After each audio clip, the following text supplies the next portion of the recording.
Welcome to the Working Women's Channel. My name is Clara Capano, and we're going to share the real secrets to success. Come on in.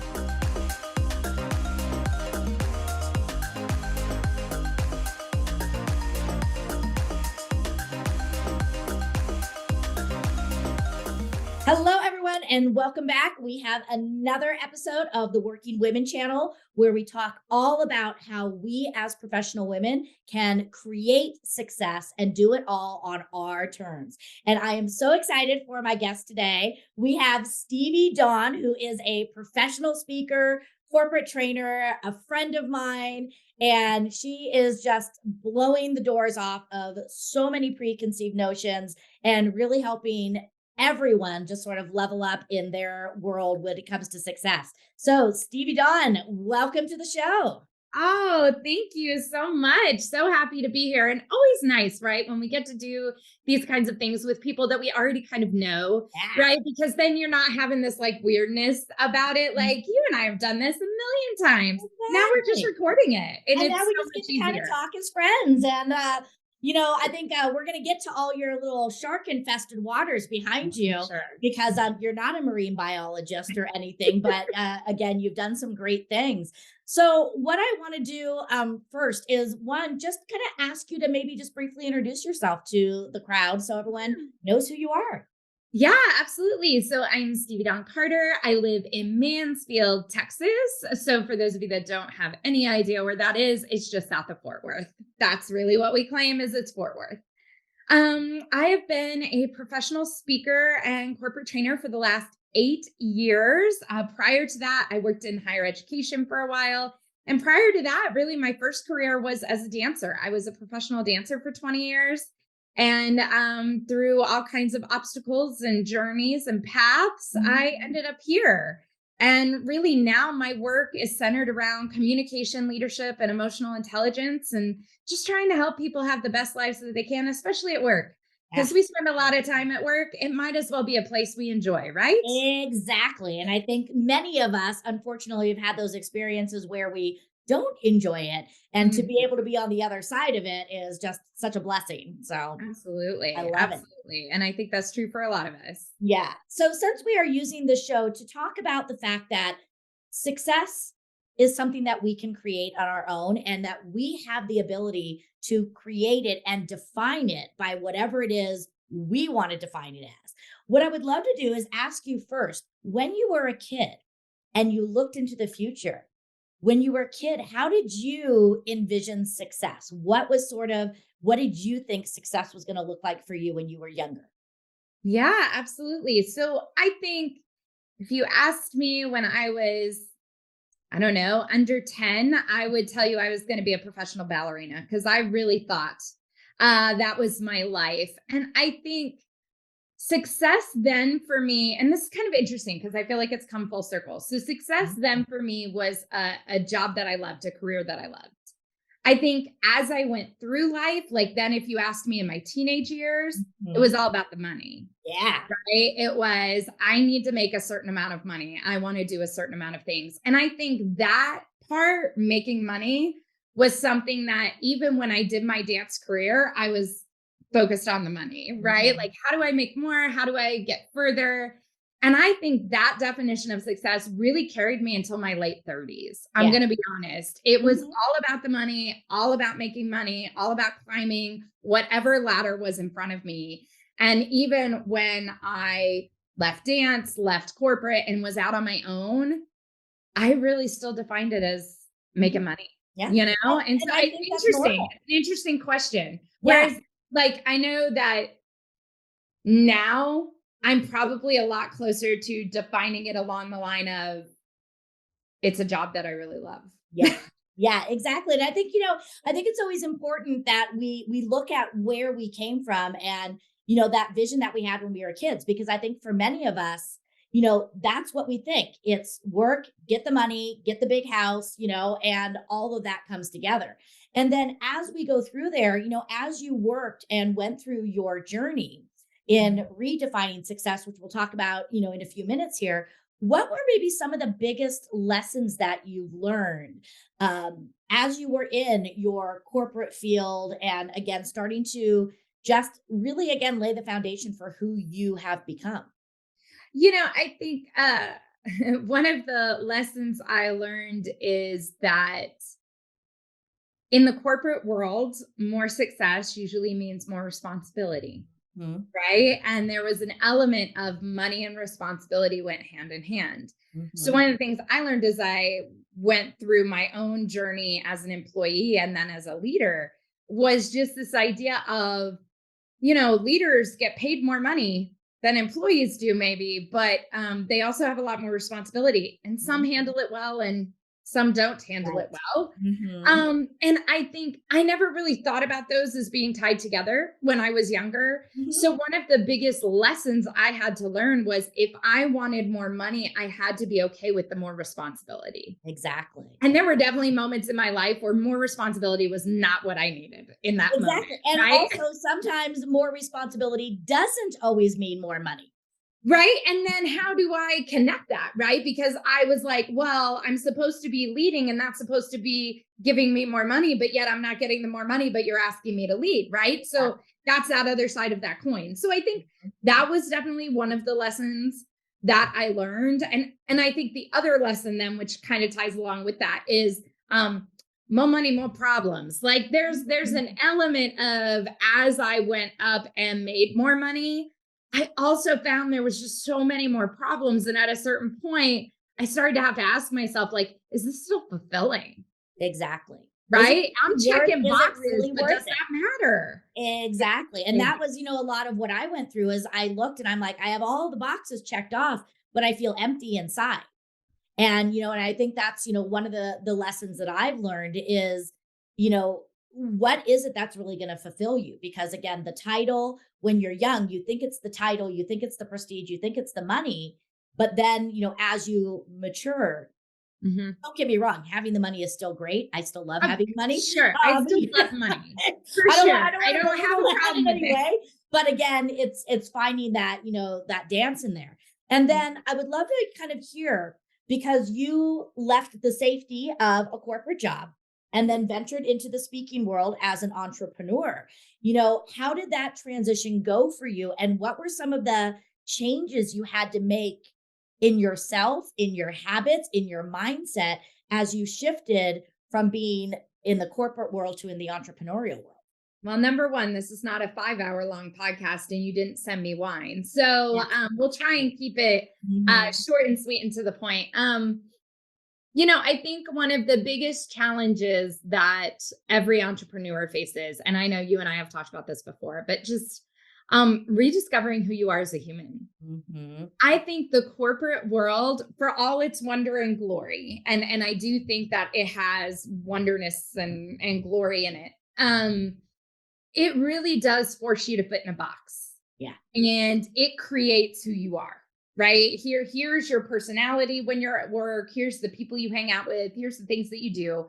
And I think the biggest change I had to make as soon as I left that was I had to figure out who I was. Mhm. Because I think I had been putting myself into the mask and into the box that corporate made me Right. for so many years that once it was up to me, I was like, well, I don't even know what I want.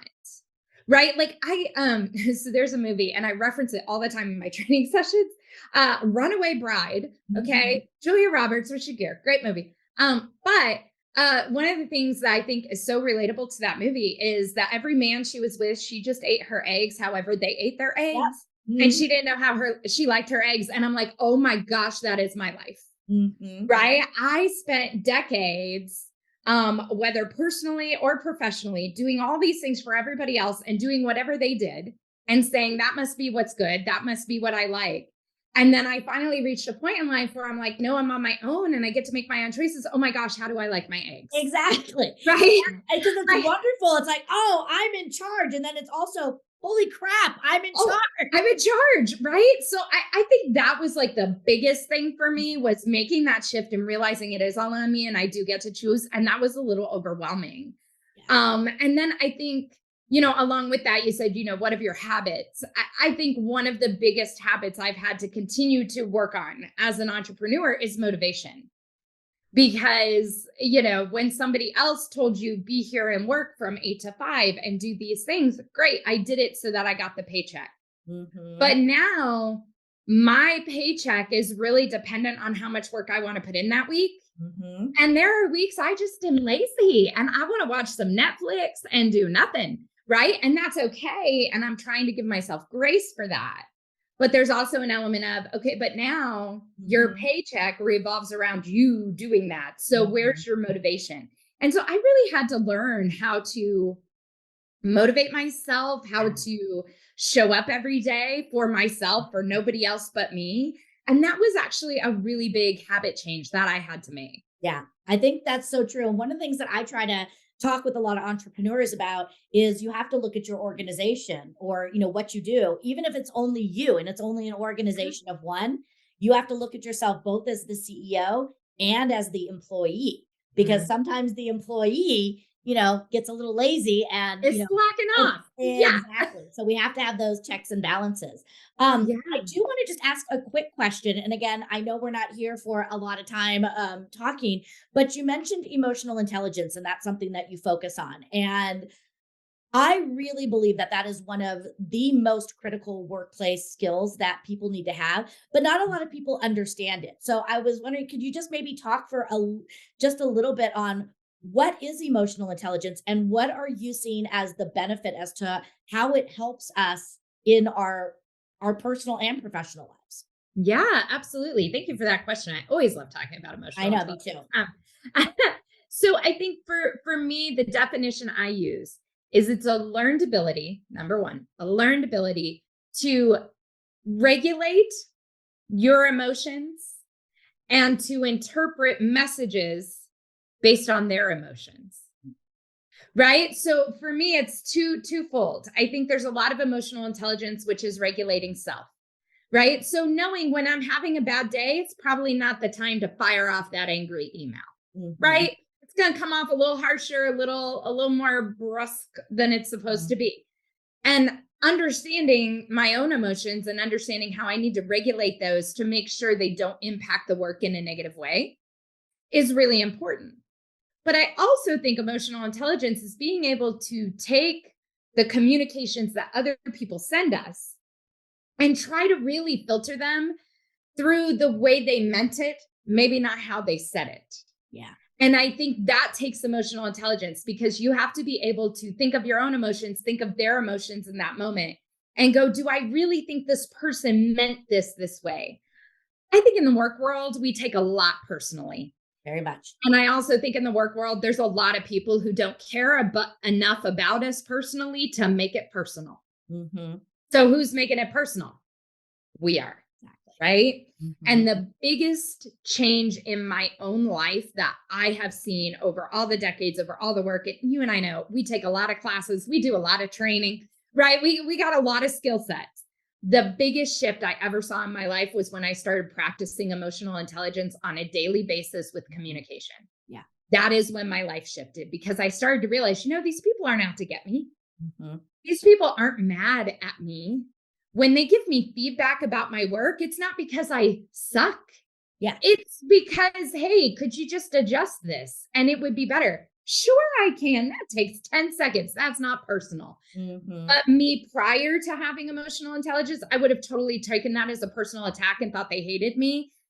And that can send you down a spiral of despair that nobody needs to be in. So I really think emotional intelligence is not only regulation, it's about interpretation. And Mhm. then I also think it's really from a working perspective, it's about being able to take feedback and have these working relationships and have them be healthy and Mhm. not unhealthy.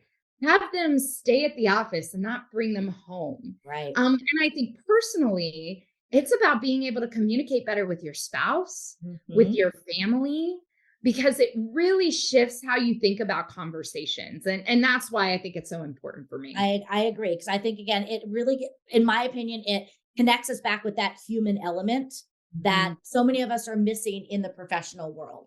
Yeah. And when we can again bring that in, because no matter what we do, that human connection is still one of our basic human needs. And I just think it Absolutely. helps us. And again, when you're talking about that interpretation, it really again allows us to sort of step back and get a view so we could do better critical thinking, Yeah. better responses, better communication, which is really at the heart of building trust and delivering value. So I, Absolutely. And I think that works with our clients, that works with our customers, that works with our coworkers, that works with our supervisors, and that works with our spouse. Like it exactly works all the way around. all over. Yeah. And that's why I think it's such an important skill and something I work on so Yeah, often. I love it. Fantastic. Thanks for going into that. Of course. So when you're, kind of looking at, everything you're doing, again, you've accomplished, so much. What is something that you would say, kind of, if you could look at the highlight reel of your life, what are some of the things you are most proud of? It could be personal Oh or professional. gosh, most proud of. I think, one of the things I am really proud of myself for is finishing my doctorate degree.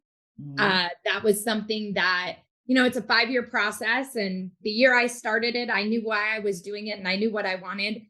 But by the end, I really could have quit and been okay. Like it Mhm. no longer felt like it served me. And I'm so glad I stuck it out. Yeah. I'm really proud of that because it was a tough time to stick things out for me Mhm. personally. And so it just really made me feel like I did this for me, Yeah. right? Because at that point, it was no longer for anybody else. It was no longer for the job. I Mhm. I finished it for me. Good And job. I really am proud of that. I'm proud of that moment. Mhm. Actually, I would say something I'm super proud of, and other people find this really silly. So I do have a shark thing, which you can see behind Mhm. me. I have a love of sharks, but I didn't start there. I started with an irrational fear of sharks. Mhm. And the day that I actually went swimming with sharks for the first time and faced that fear, I am really proud that I did that. Yeah. Because I think it taught me not only that sharks are amazing, and then I became in love with them, Mhm. right? But it really taught me that facing your fear really is a thing, and Mhm. it changes pieces of you that I don't think have anything to do with the fear. Exactly. I think it gives you confidence. I think it gives you security. I think it gives you a sense of self. And Mhm. so I'm really proud that I did that. And I mean, we went and swam with nurse sharks on a tourist attraction in Mexico. There was nothing dangerous about this. There was nothing, right? There was no reason it should be as terrifying as it was. Right. But the fact that I did it, I'm really proud. And that forced me to think I can face other fears. Yeah, and that's what I And love about it is, again, when you do this, again, and starting even on these small levels, you do get a sense of pride and you're like, "Okay," but then when you really do something big like that, yeah, I know one of the biggest things that I did was, again, traveling to Indonesia on my own, in my 20s. And, it's not that I was deathly afraid of that, but coming back, I was like, "I did that." you did that. I Mhm. did it. And it made me feel like I can go anywhere. I can go and have dinner by myself. And Absolutely. again, so I think that's It part of the creates beauty. mental proof, right? We talk Mhm. about in human development, we talk about our need for our brains to have mental proof Yeah. for us to be able to do something new, right? And so every time you give your brain that mental proof that you can do one thing, what you've just told your brain is, well, so I could probably also do two things. Yeah. So I could probably also do three things, which is exactly what you're saying, right? I came home from one trip saying, oh, look what I did. I can do that. But now I can also go to the movies. Now I can also go to dinner. Now I can plan my next trip, Yep. right? And now your brain has proof, which from an emotional intelligence standpoint means you'll feel like you can Mhm. do it because your Exactly. brain has the proof it needs. So I think that's so amazing. I love it. Fantastic. So, you've checked off a lot of boxes, you're accomplishing things, but we know that you are nowhere near the end of your journey to success. So, what's next for Stevie? What's next for Stevie? Well, in the emotional intelligence space, I have spent 8 years talking about emotional intelligence, but I've never kind of tried to put everything into one thing. I've always been like, oh, let me talk about it over here. Oh, let me be over here, And I've told many, many people I could probably talk about it for 18 days. But what I have decided to do this year is to actually certify people as emotionally intelligent communicators. Love it. Because I think that is something that we need in corporate. I think that is something we need personally. And so I took all this knowledge and tried to whittle it down to the most useful parts, but also the most non-theoretical parts, the most tangible, actionable, strategic things that people can do. So I'm really excited about that. We are having our first one in July. We're going to do sessions every single month, and just, I'm excited to certify people that they will now know how to communicate using emotional intelligence. And I think the impact that has, even if I certify 2 people this year, the amount of people they will then communicate with, I feel like that's scaling my impact. And Love that it. to me is where it's all at. Right. Yeah. So I'm super excited about that program that we're launching. And I think that's really what's next for me. That's my major focus this year, and just trying to make it as good and amazing and impactful as I possibly can. That is fantastic. And we are going to be sure to put all of the links to find out more about you, your courses, everything you offer in the show notes. But just if you can have just one platform, what's the best place people can find you? Best place to find me is always Instagram. I spend way too much time there. So it's at Dr. Stevie Dawn. And yeah, you can find everything from there. And I'm on there way too often. So I please love it. reach out Yeah, to me so I can be on exactly. there more and call it work. I love it. So, one last question in pulling all of this together. I asked you when you were younger how you define success, and you've already alluded to this, but now as you're sitting here where you are today, what is your definition of success today? Yeah, so I redefine my success every year, because I think every year we change in what we love and what we want and all the things. And so I will tell you, I always write it on a sticky note, post on my little bulletin board, which is right over there atop my camera. I can tell you that what success looks like for Stevie Dawn right now today is a job that I love, enjoy every day. Good. And that is what I'm working towards. So I love I've got the job that I love part. I try and focus on always loving it, even through the bad times, just it. like a good relationship. Yes. Oh yeah, and Unconditional again, love. I think it's important to acknowledge that not every day is rainbow and unicorns. Yeah, I got to Nope. look at the whole picture. You got to look at the whole picture, right? The average has to be good. But then I also really see success now as joy, as happiness. How happy am I? And Mhm. I've learned that that's not always a monetary amount. Yeah. That's not always a client amount or a certain place on vacation. Mhm. Sometimes it's the little things like, hey, today a beautiful rainstorm just started outside my window, and I get to have lunch with a friend today at my house where we're going to make mac and cheese. And I'm like, you know what? That is joy. And so today, Claire, today I am successful Yep. today. I And I love love it. Fabulous. So, Stevie, thank you so much. When we were able to meet through our networking group, obviously I was getting to see you, in action, and you truly are amazing at your craft of being able to speak. And I think that's because you come from the heart, and what you speak is truth.